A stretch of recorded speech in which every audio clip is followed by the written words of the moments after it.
Hi there. Today I'm going to show you how you can move pages around in Notion. So I'm going to move this personal finance tracker into my expense report. So what I'm going to do is I'm going to click on my personal finance tracker tab on the left side panel, and I'm going to hit the three little dots that bring up the setting and go down to move to, or you can hit Control Shift P on your keyboard.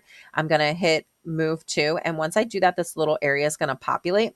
It's going to ask where you want to move the page to. You can search it, or you can go and click one of the suggested tabs. I'm just going to click expense report. And once I do that, you can see that it has disappeared. And we're going to go in and click on our expense report, and you can see that it has created a little navigation tab here. And once I click on that navigation tab, it's going to open up my expense report. I can also go over to the left side panel, and once I hover over expense report, I can hit the down arrow.